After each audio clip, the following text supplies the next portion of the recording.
Okay, so I am live. It is 4:24 a.m. 6:05. It is, I believe it's Wednesday, 2024, and I wanted to just come on and do a quick preview of what we're going to try to discuss early Sunday morning on my live. Hey, buddy, how's it going, man? Good to see you. Just wanted to come on and do a quick live on what I'm going to try to go over this weekend on the live. Let me play my intro, and I'll be right back. Good to see you.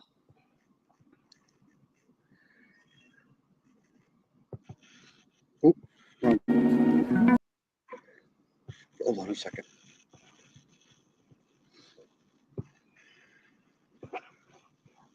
There you go.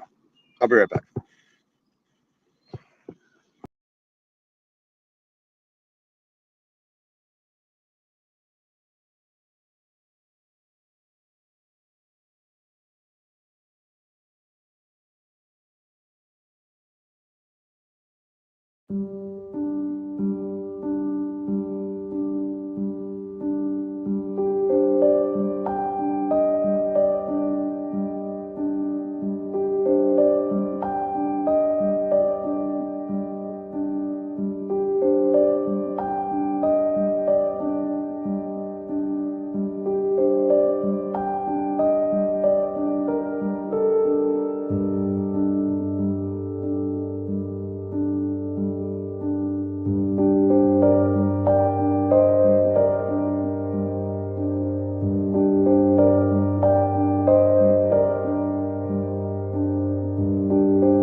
All right, so that's the end of that.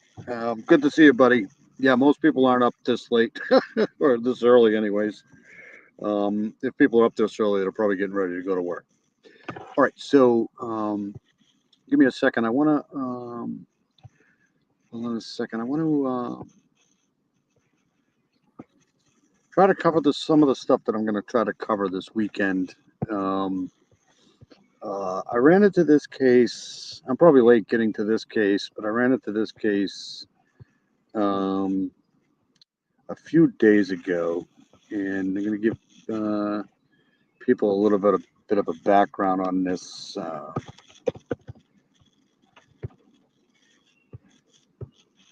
For Jennifer Keese. So give me a second here. Hey, Miranda, how are you? Good to see you. So there's actually two people up this late. Actually, three. Me, you, and Necessarily Evil. All right, so let me stop that. I'm going to go to this here. So I ran into this case. I'll be covering this more on Sunday morning. But I ran into this case a couple days ago, and it's the case of Jennifer Keese. I think I'm pronouncing that right. So, and it's been going on for a while. So let me read this. So Jennifer Joyce Keese. Let me know if anybody's heard of this case here. Jennifer Joyce Keese, born May 20th, 1981. So she'd be 20. She disappeared in 2006, January 23rd, 2006, 24. So she disappeared. She was born on May 20th, 1981. She's an American woman from Orlando, Florida, who has been missing since January of 2006. Shortly after she vanished, Keese's car was discovered parked around a mile from her home. Security footage recorded her kidnapper parking Kessie's car and walking away. But he could not be identified due to poor camera quality and the absence of any visible distinguishing physical features. So this case has been going on. Kessie? Is it Kessie? You haven't slept yet? That sucks. What did I say? Keese? Did I say Keese? Kessie. All right, so let's go here. I really feel bad for the victims' families and stuff like this. So let's play this here. So this whole this one was done 3 years ago, and they had a new photo released 3 years ago, and I think this is of her car. So let's see how this is. Since Jennifer Kessie disappeared in Orlando without a trace, but newly released police photos could bring new leads in the case. And joining us right now on the phone to talk more about it is Jennifer's father, Drew Kessie. Good morning, Drew. Good to talk to you. Good morning, Amy. Pleasure, and thank you.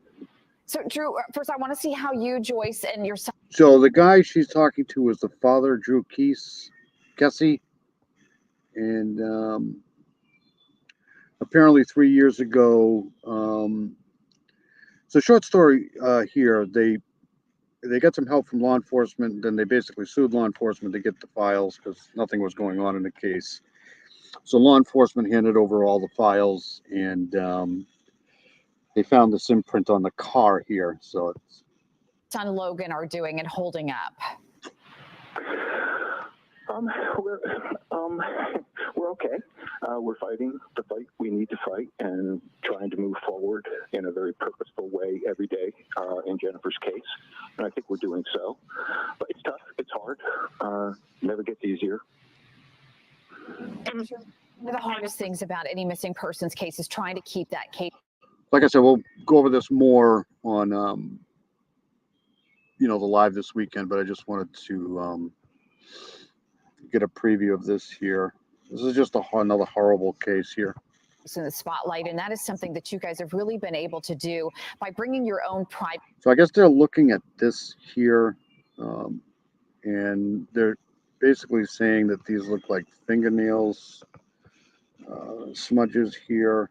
Looks like somebody was on the front of this car. An investigator into this, and Christina Corbin went through these photos. I know you extended to her the opportunity for her to go through some of the case files. Tell me a little bit about this photo of the hood of the car, because a lot of people were surprised when they heard about this that they hadn't heard about it before. Yeah. Well, hopefully people know that we had an agreement with the Orlando Police Department to obtain all of the files. Thanks, buddy. Yeah, it's an interesting case for sure. Another one of those cases that kind of need some answers, but after taking them through the court system. After receiving the files, we received pretty much about 150 pictures of the car, everything. To that date, I think we only saw maybe 3 or 4 pictures of the car, and really the same picture. 150 pictures of the car. So it's the same angle we have seen. So they're basically saying that this car is the crime scene. For years and years and years, but not really in the clarity of some of the other pictures that were in the files. And as soon as we all saw it, we're like, well, what is this? And if you look very close, it truly does look as if someone was slammed down on the front of the hood. Is that what that looks like? Is somebody was slammed down on the front of this hood? Is that what that looks like to you? Arm here, maybe. I don't know. And almost dragged. This definitely looks like, off with fingers pulling down the hood and its dust and everything. And it was the first time that we saw that. And we went back to our law enforcement and said, what's up with this picture? And the first response that we received was, well, that's your crime scene. That finger on the hood is crazily similar to the evidence of the little girl here. How long ago was that, buddy?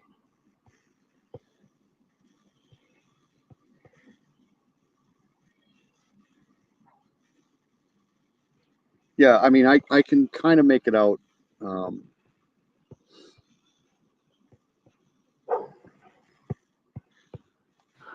We're like 13 and a half years later, this is what we're seeing. Wow. So we're slowly but surely putting together the pieces of the puzzle, some from the files that we've received, and a lot of it, honestly, just from the work that our investigative team has done. And every time that something happens in the media with Jennifer, literally one or two people step out from the dark.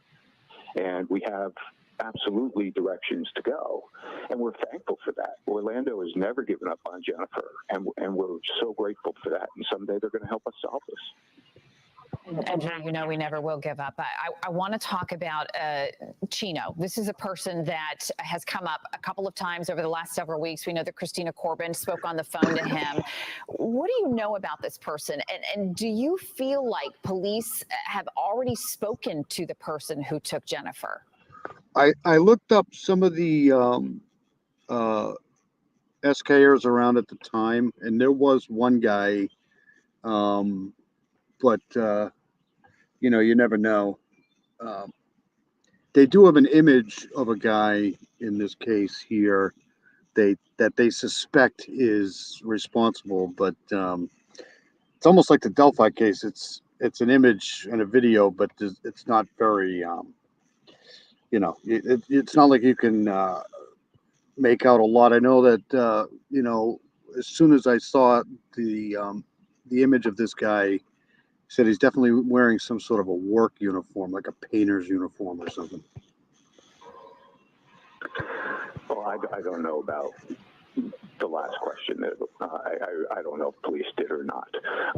Chino, you know, there's nothing to really say about Chino. Chino is just someone that happened to work and live at Mosaic at Millennia, and he's just someone in a line of people that, you know, we needed to talk to, not as a person of interest, to be quite honest with you, but for his knowledge. I mean, he was there every day. He lived there. He worked there. He's not. So apparently, around the time that she went missing, there was a lot of people working. I think they were transitioning the apartment units into condominiums, I think, or something like that. So there was a lot of, you know, undocumented people working there. Alone.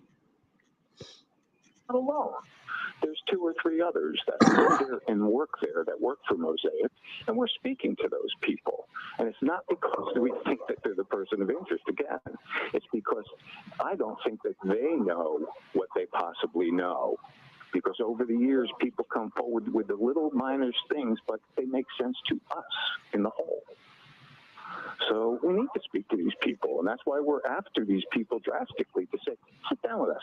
We have questions not about you and pinning it on you, what you know and what you may think you know or not know that makes sense to us. Yeah, that's such a good point, Drew. And I think people need to realize, too, that this is very expensive for your family. I went and looked at your GoFundMe account that is helping to pay for this private investigator. But I imagine that amount of money is not enough. Do you still need help paying for this? Absolutely. That figure you see, that figure, it's gone. That's been used. That's over a 2-year period of time right now, and it's unfortunate. It's one of the, I don't know, things that I've had to do in life. I've never asked for money in anything, but it's become needed to move forward. It's in our hands now, and it's very expensive. Millions and millions of dollars have been spent on Jennifer just in a law enforcement field. We've almost, spent $750,000 over the years looking for Jennifer, and it's just gone. So to move forward, funding. Yeah, I definitely agree with that. I think, a lot of times, however, I looked at this case a little bit before, after I heard about it. Of course, this case has been going on for a while. Everybody's done something on her, but it just seems like the cops were, I don't want to say illegitimate on this, but I don't think they did a really good job at first, but, I mean, these cases it's always the same thing. Like they don't think it's a criminal thing at the beginning, and then all of a sudden, they lose like 48, 72 hours, and then, that's critical time for these cases. It's just, they lose so much valuable information. Needed, to get specialists and everyone that you need. You just can't always get pro bono work. But we've been very lucky. Most of our work that people are doing is pro bono. Listen, the GoFundMe account is still active, so if you are able to, I know the Kesse family would truly appreciate any donations. Drew Kesse, thank you so much as always, and our love to Joyce and to Logan and the entire Kesse family. Thank you. We appreciate you too. All right, so let me switch over to this. We won't watch the whole thing, but this woman did a great job. She does a great job in all of these cases here.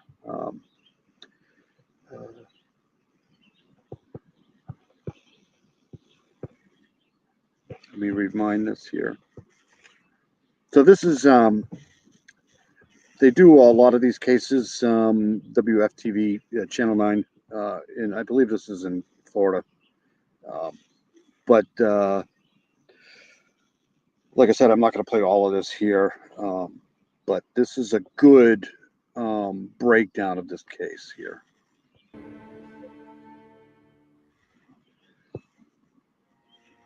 Jennifer, we just want you to know we love you. We're doing everything we can to find you. It's an awful story. It's incredibly relatable. We all have daughters or sisters, mothers, and you see folks who were just hardworking folks who knew immediately. I know there's a boyfriend. I think they kind of ruled him out. But I know there was a boyfriend. I mean, that's what always is eerie to me. They knew immediately she was missing. I'm investigative reporter Shannon Butler here in Orlando. For 16 years, I've been... Yeah, at night when I work, like I just got off of work, I don't know, an hour ago or so, and I hear, that's all I listen to is true crime stuff and, these cold cases and this, you hear, the families that are, looking for answers 20, 30, 40 years later. And that really gets to me. So that's why I try to cover some of these things. But I know that everybody's covered this case. But it hits me, this stuff here. Been covering the case of Jennifer Kesse. She was a 24-year-old woman who was just starting her life, a boyfriend, a recent promotion, and she had just purchased her own home. But one night after work, she disappeared. It is a mystery that has baffled dozens of detectives. I found this place. The other place, Huntington something, I don't think is there anymore. The location of it is, but I don't know. Yeah, this is in Orlando. So even in 2006, I think there were plenty of cameras. I'm surprised they didn't get more. And now you will hear a story about a parent's love and their willingness to risk everything to find her. There's a curiosity about this case that exists also. A real feeling of injustice that they don't at least have the closure of knowing, at least this woman here does an excellent job on these cases here. Part of what happened. Hello, I'm Jennifer Kesse, and I'm... Let her go. We're not interested in prosecuting. We just want our daughter back. These are the words no father wants to hear, let alone say. But in January of 2006... It's interesting how the family was able to sue. I guess they brought a civil action against the law enforcement agencies down there. They were able to get all of the documents released, because that's not easy to do. Drew Kesse found himself saying it over and over again. Leave her in a safe place. You leave, call and say where she is. We just don't care. We want her back. Our family is aching. Our family's aching. It just, it's, I'm a human being, when I hear moms talk like that, and it's just absolutely horrible. And he and his wife are still saying those same words today. I don't know how Yeah, they kind of completely dropped the ball early in this case, but they do a lot because, when you're an adult, you can go missing. People go missing all the time. So, but the first 48 hours, most people will tell you, is probably the most crucial time, and especially in arsons. But I'm not trying to fault the police. It's hard to, it's hard to solve these things. But I think that's what the family was saying, that they didn't, you know. To reconcile in my own head that we may never have an answer. And that is something that It's the biggest challenge we have. is our biggest challenge, is that like some I agree with that 100%. I think after this should be, hey, 50 Shades of Faye, good to see you. Good to see you. Yes, we are night owls. At this point, it's getting a little bit sunnier. Just going over this preview for this, what I'm going to probably talk about Sunday morning, but you never know, things change. But this is, what was I just saying? I was just saying, yeah, I think after a certain time, they should be required to release some of the information to people who can solve this stuff. But, at the same time, you hear about things all the time that get solved over time. It's not like law enforcement stops working on shit. It's just they have other crimes and other stuff to do. So it gets shelved, but I think after a certain time, there should be an agency that they release to kind of investigate at the same time. times when we have these discussions, and how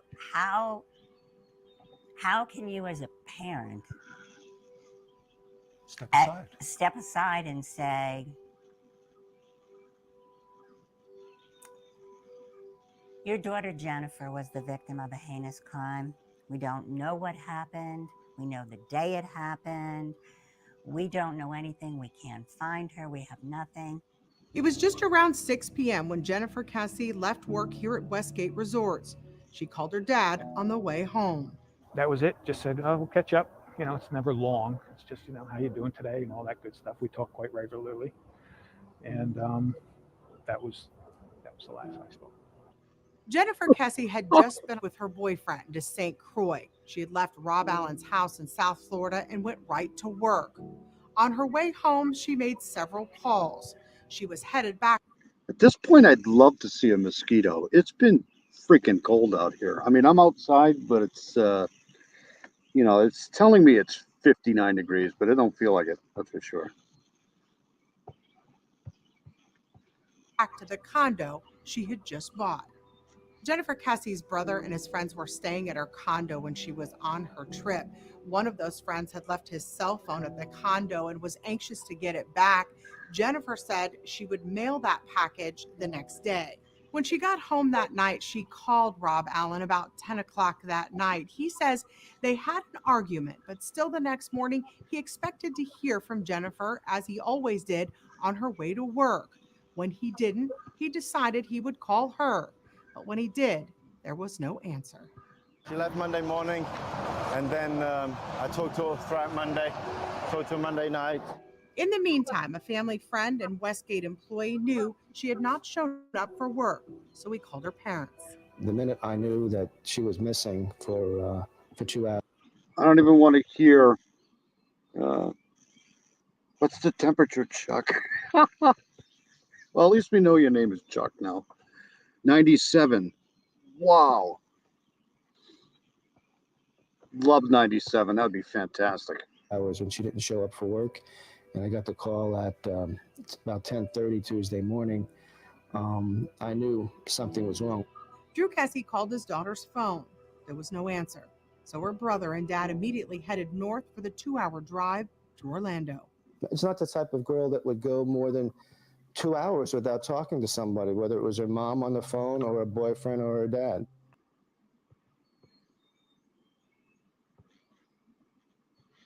Isn't this beautiful? Like this is just so wonderful. Our drive to Orlando. It's not the type of girl that would go more than 2 hours without talking to somebody, whether it was her mom on the phone or her boyfriend or her dad. At her apartment, everything looked normal. we do know that she did take a shower. She did get ready for work. She did take her Felice for work. I probably did at one point, but you know me, man. I I forget things really quickly. Oops, hold on a second. Let me get rid of this. All right, there we go. You know, her towel was wet. You know, I mean, general things. Nothing was disturbed in here at all. But her car was That's a car there, right? It's typical sedan. missing. Their first stop, the Orange County Sheriff's Office. They were sent to Orlando Police instead. The first two detectives showed up. They didn't know if she left on her own or if she. This guy right here is really good. I think he's retired now, but he still wants this case done. Was lost somewhere. They didn't know what. They didn't know if anything nefarious had actually even happened. Homicide Detective Joel Wright took over the case when the original detectives retired shortly after her disappearance. For years, this now retired detective worked the case. Yes, all of the annoying birds are out again. Yep.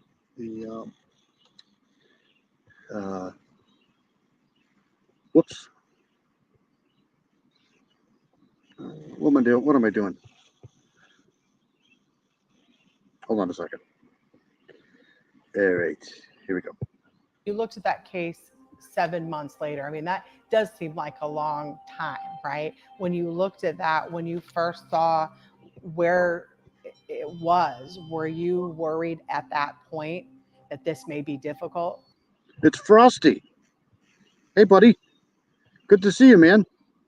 Frosty's in the house. No, I'm in New Hampshire. Close. You were close, Miranda. I'm surprised the birds are chirping here. It's freaking freezing. And it's probably going to rain today, so. Frosty's awesome. Frosty has a great channel. I just missed you again tonight, buddy. I got a new phone now when I'm driving, so I can't really get a lot of, service wherever I am. But I'll probably watch the replay for sure. Yeah, somebody was close. Somebody said Vermont. I was worried after 48 hours. I was worried a lot earlier than that, even though the case wasn't assigned to me at the time. I was worried then. And so needless to say, 7 months down the line with no resolution, I was extremely concerned. But already her friends and family were mobilizing. Her sorority sisters were already out on the search, passing out flyers and standing by as officers canvassed Orlando. Please bring her back. If you have her, please give her back. We would give anything to have her back. Anything at all. And hours later, the Cassies were making headlines everywhere. I don't think I'd ever picture myself talking on TV about my daughter being missing. I remember that day so vividly because when we showed up at that complex, we had backed our truck into a parking spot. And from where we were, you could immediately see a stairwell that was right in front of Jennifer Cassie's condo. And in that stairwell was a blonde woman standing there. And we later knew it was Joyce Cassie, Jennifer's mother. And I will never forget the look on her face. You could see the anguish and you knew immediately that something bad had happened here. And you knew at that moment, that woman's life would never be the same. Frosty's doing a great job on the Lauren Spear case. There's just so many freaking cases that I'm following. I'm trying to catch up on that one too, buddy. But yeah, this case here is just really frustrating. But I've been meaning to try to catch up on the Lauren Spear case too. We'll watch a little bit more of this, and I'll go on to another thing here. Whoops. Sitting here today, do you have any idea or thought, did she disappear at night or in the morning? From the information I've gotten and and the information I trust, she made it, she got ready for work. She made it out her door and she got to her car, and that's when things went bad. That's when I think it happened. In 2006, Bill Moore was working with the Metropolitan Bureau of Investigation when he ran into Detective Wright. And he told me, he's like, I think we have a real abduction here. And I shared the technology that NBI was capable of providing and the assistance. All right, so I'm gonna jump out of this and get on to something else, but I'll cover this again early Sunday morning. But I put the link to this channel in the chat, so if you guys want to watch this, it's there.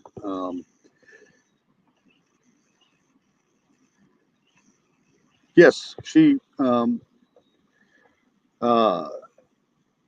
I think they ruled him out though, because he was. Her boyfriend was like, I don't know, an hour away or something like that. But they seem to really think it's that guy in that video. All right, so I want to go to this here. Let me stop sharing that. I don't know if you guys have seen this yet or not, but this is more disturbing stuff on this piece of dog shit here. Stephen Stearns, this is just every time I see this guy now, it's just, I just want to take a baseball bat to his face. Phase in her life, becoming a teenager. There was a party. Her mom, Jen Soto, could not make it, but her mother's live-in boyfriend, Stephen Stearns, was there. A man who had been in Madeline's life for more than 5 years. In fact, Jen referred to him as Madeline's stepfather, even though they were not married. The next day, Jen and Stephen say Stephen gave Madeline a ride to school. When a case has gone on that long, you would think that they'd have, looked at that video and, I don't know. I try to come up with my my own theories on cases like that. And it's not obvious, but I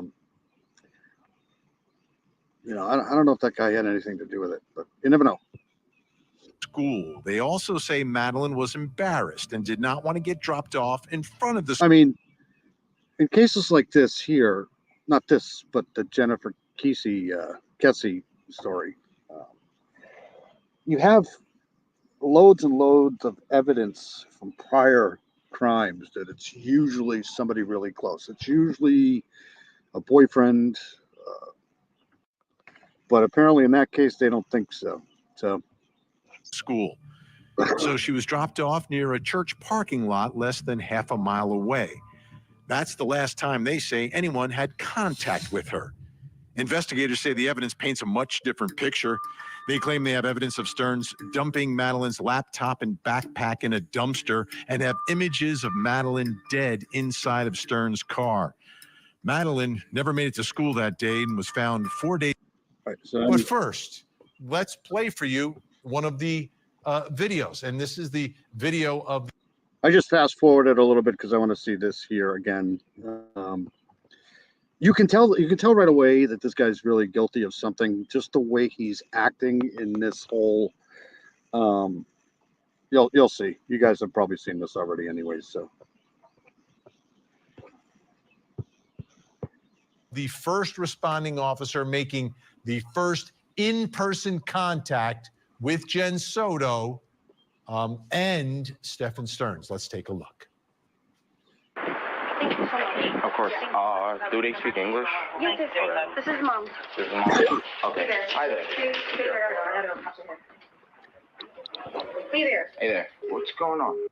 See, in my opinion, the mom looks really stressed out. Like she's, oh my God, you need to find my daughter. And this guy here with the hat on backwards and just drinking his water, it's just kind of creepy to me. Just. So my daughter was dropped off close to school this morning, but never made it. I went to drop from school. I'm sorry, one second. Yeah. Go ahead, sir. Are we looking for another kid or we have a kid? Looking for another one. Alright, so people are still on the scene, let's put that out. Any possible location, how long? I'm trying to get that right now. Okay.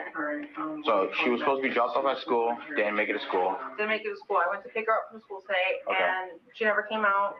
They announced it over the speaker, and I'm just like, maybe she walked here, because sometimes she'll walk here to this office. Mhm. I came here, nothing. I went back to the school, they were closed. I got a notice, an email from the Look at this guy. Ha. I shouldn't be laughing because this is such a horrible case, but this guy here is not fooling me at all. Look at his face. Ah. school saying she was absent, but I also messaged her teacher, and he Oh. looked at her entire attendance today and saw that she was completely not at school today either. Okay. So she never made it. Okay. What's her name? Madeline, Madeline. Madeline. Last name? Soto, S-O-T-O. S-O. Yeah, that, this right here, the mom admitted to police she had Maddie sleep in the same bed with the boyfriend. I mean, how dumb is that? That's just not acceptable, man. It's just not. O-T-O? Date of birth? February 22nd, 2011. February 27, 2000. 22nd. Oh, sorry. He doesn't even look at either. Doesn't even look concerned. Like he doesn't. I mean, she is literally freaking out. He is just handing over phones, got his arms folded. He just looks. It just looks like he has absolutely no care at all. 22nd, 2011. Just her 13th birthday. 13. What's the name of the single agent? Madeline Soto, age 13. I'm trying to get a clothing description now. What was she last seen wearing? County Kelly Brooklyn. People hit my call 931. What's the same call? Green hoodie. Green hoodie. White Crocs. White Crocs. Either blue or black pants. I think black shorts. Black shorts. Yeah. Black shorts? Okay. Black shorts. All right. Do you know if she has like friends in the area? She does, but she doesn't know where they live. She doesn't know where they live. Okay. I asked all of them. Okay. Is this like, does she like have any places that you guys know that she'll usually be at? Any friend's house? Any places that like she likes to hang out? Typically. No. Not typically? No. Okay. Just give me 1 second. Let me see if I get some. Thank you. No problem. And what school she goes to? Hunters Creek Middle School. Hunters Creek Middle? All right, cool. 125.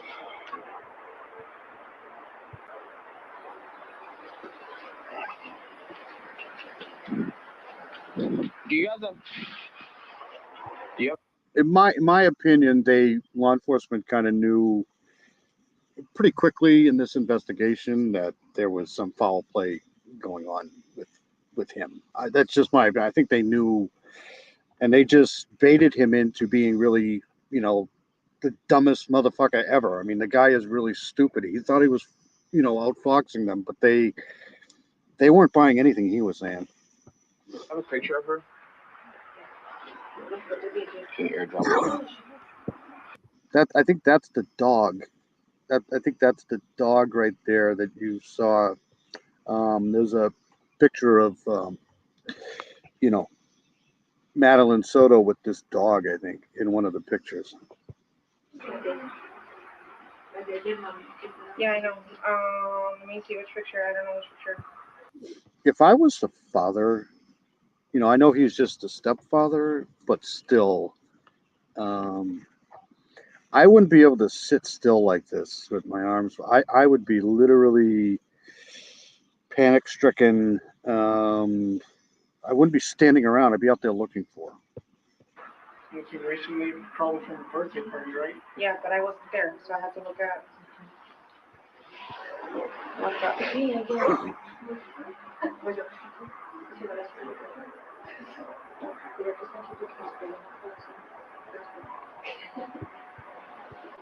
Still, if you truly love the person you're with, I would not be just doing this at all. Sorry. Go ahead. I mean, I'm not saying it makes me better than anybody else, but I wouldn't be just, I mean, I'd be freaking out, you know? That's what I'm about to grab right now. Yeah. All right, cool. Thank you.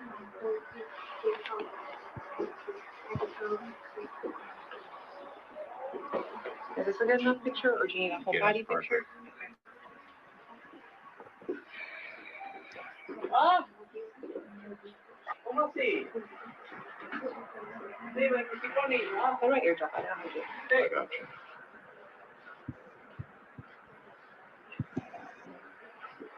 Okay, where's the photo? Right there. It's on WhatsApp.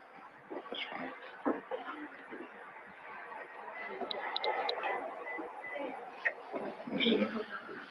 I saved it to my photos, so you could. You saved it to your photos? Yeah, we could just Perfect. go straight to the photos.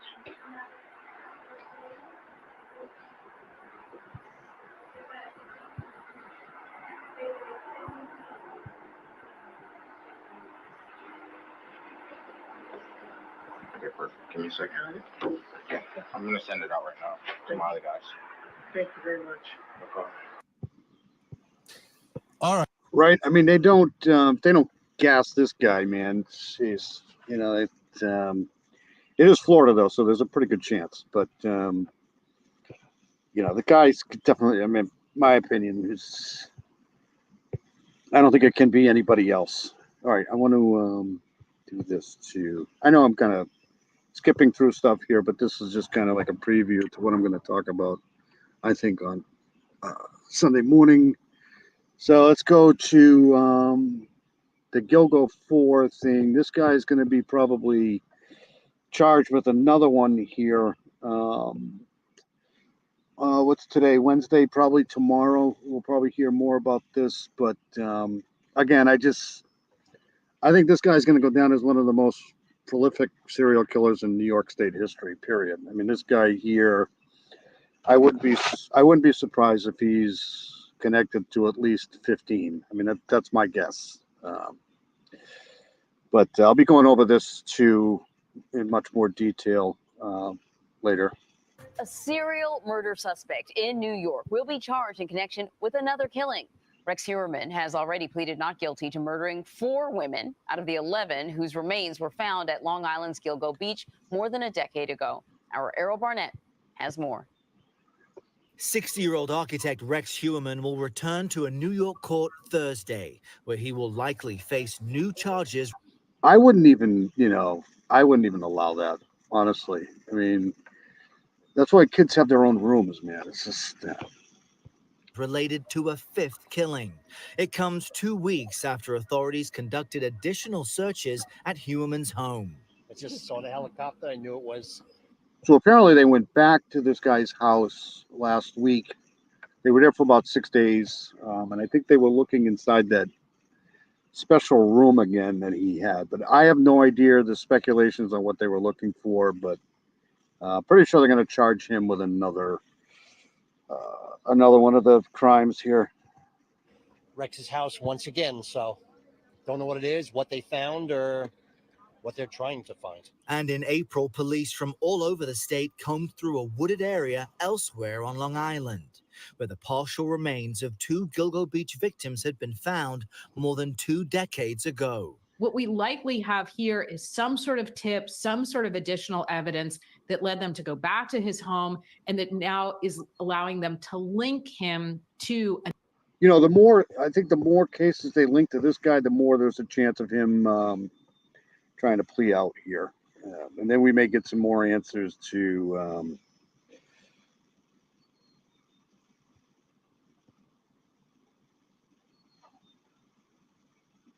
yeah, that's right. Yep, that's correct. I mean, you got to have a life, but at the same time, you know, you got to be careful because, you know, this guy's been doing this for a while. And it's possible that he had a relationship with her where he said, you know, going back to the Madeline Soto case, you know, he might have said, if you say something, I'm going to kill you and your mom. So don't say anything. I mean, it's possible. another set of remains. Human was first arrested last July after investigators used DNA recovered from a pizza box to charge him with the killings of Melissa Barthélemy, Megan Waterman, and Amber Costello. Prosecutors added another charge earlier this year for the murder of Maureen Brainerd Barnes. In total, the remains of 11 people, most of them young female sex workers, were recovered from Gilgo Beach. The prosecution is doing what they should. They're not jumping the gun and saying, we found a And you know, this is just a theory of mine in this case here, and I've said this before, that this whole area in here, Long Island, anywhere on the coast here, got pummeled during Hurricane Sandy that came up here. I mean, you had 9-foot seawalls here that just kind of drenched this entire place. So it's possible that some of that seawater moved some of these bodies around a little bit. set of remains, and we're going to charge him with every murder that's possible. They're looking at the evidence, and they're deciding if there's enough there for each victim with respect to this defendant. Human has pleaded. When it comes to my kids, I don't fucking trust anybody. Outside of my wife, nobody. I don't trust anybody at all. So that's just me. Not guilty to all charges against him.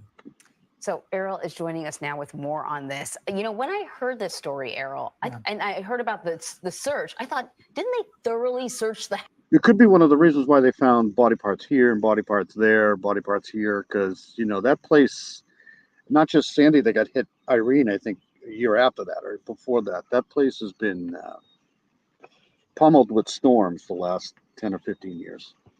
house before already? So what happened with this latest search? Well, what we know last year, it was summertime around this time. I was there after the 12-day search when police used excavators, they used ground penetrating sonar, they dug up a ton of physical and DNA evidence, and that was followed by... To me, it's the stepping on Legos. I don't think I could deal with that anymore.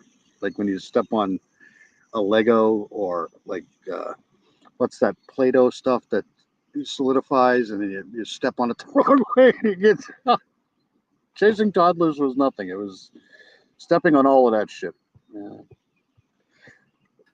3 murder charges against him. In January of this year, there was a fourth victim. And so what we know is that just a few weeks ago, they went back to the house. Both a neighbor and a lawyer representing his now ex-wife say they focused on the basement this time. We know that previously there was a kind of locker, a storage space that was very narrow and small, but also stored some of his weapons. So it's unclear exactly what they found, what they were able to connect it to from last summer's search. But it's significant because you have 11 victims in total, mostly women, most of them sex workers, and the relatives of all those other families don't have any answers other than suspicion that maybe he did it. He's pleaded not guilty. He says he's not responsible, but the case against him, Bill. Yeah, I'm all done with the baby thing. No more babies. And we'll find out more Thursday. Well, so that was going to be my next question. What could we possibly find out Thursday? Well, the Suffolk County District Attorney specifically said that we will, I just want to use his quote, Thursday you will see the fruits of that investigation. WCBS reporting that another indictment is coming. So this is evidence that they have found enough evidence to connect him to yet another murder. And let's not forget how they got to where they are now. They used his DNA off of a pizza box. They used metadata from burner phones he was using. They used his connection to a rental vehicle. I mean, this guy's a really good defense attorney, but I think, you know, the more crimes they put on this guy, I think there's probably going to be some sort of a plea deal going on behind the scenes, especially if they link another couple of unalivings to this guy here. All to put the case together after it had been dead for so many years. These bodies, these remains were found back between 2010 and 2011. And so they've painstakingly tried to build a bigger case against him, and we'll see exactly what those fruits are come This is Thursday. just good police work, and I know it must be excruciating for the victims' families that it's taking so long to sort of piece things together. I'm gonna tell you right now, I got 2 girls and 1 boy. The girls are much smarter. Girls are much smarter, and they're also harder to deal with. So I'll be going over that too again. But let me play one more thing because I've been following this too, and then I'll get out of here. You guys have been all great. Thank you guys for coming in. I appreciate it. Let me share this really quickly here.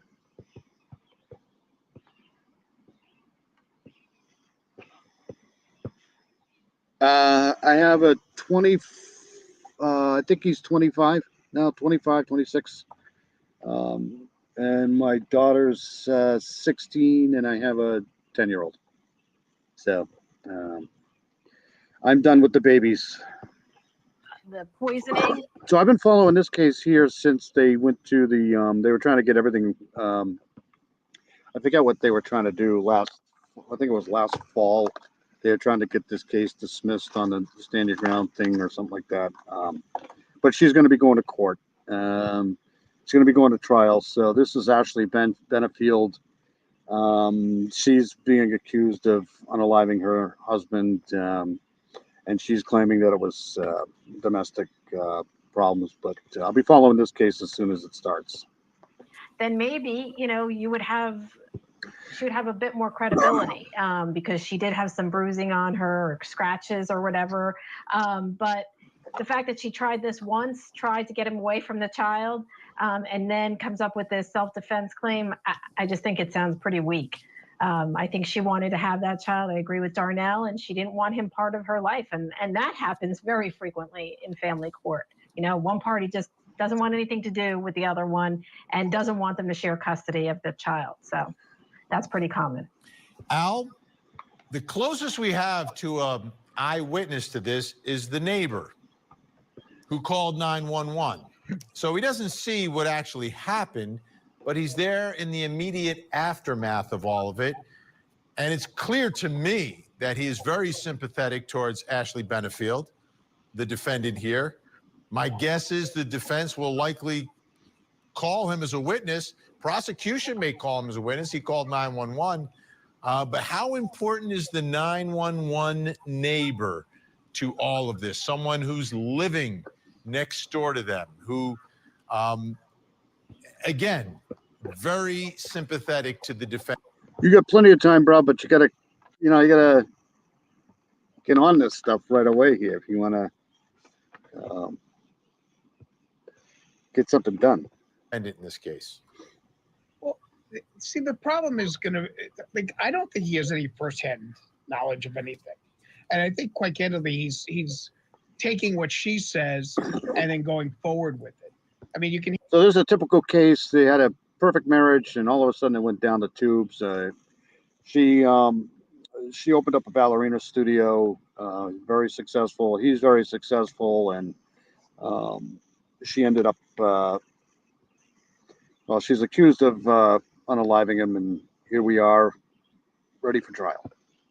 Hear her kind of hysterical and things along those lines, and then he throws out that comment. Well, they've been having problems. I'm maybe paraphrasing it, or they've been having trouble, or something along those lines. And we don't know where he gets that from. We don't know if he saw that or that's what she told him. So I don't know how good of a witness he's going to be, other than the fact that she came over there hysterical and this, that, the other thing. But as I remember, the Menendez brothers did a pretty good job of being hysterical on the phone and screaming and yelling and everything along those lines. And they were convicted of the murder of their parents. I did a live on this. They did the the crime scene here, and they went through all of where the bullet holes went, this mattress and stuff like that. And so I've been waiting for this trial for a while here. So I'm not sure that he really adds anything to this case. And what was mentioned before, by Jennifer and Darnell. I mean, the hurdle to. Yeah, they went to court. I think it was last fall. They went to court, and the defense was trying to. I think it was stand your ground. defense, but the judge wasn't buying it. So it's going to go to trial. Now they're trying to get rid of the evidence, exclude evidence for some of this stuff. I mean, it's possible. She had scars and marks and stuff, but to get over to convict someone in domestic violence courts is preponderance of the evidence. And the judge found that she's claiming that he was trying to poison her, I think, or something like that. didn't even have a scintilla of evidence. So the credibility is zero. I mean, a scintilla is the smallest, slightest amount of credibility, and she didn't even have that. So I think it's going to be a very big uphill battle for her as a defendant in this case. And obviously, she's going to have to take the stand. And if she couldn't convince the domestic violence judge that there was a case here, I think she's going to have a hard time with the jury. So let me ask you this. All right, so it's raining, so I got to get out of here. I want to thank everybody for coming in. Miranda Lee's awesome. Necessarily Evil is awesome. Did you start your own channel yet, buddy? Who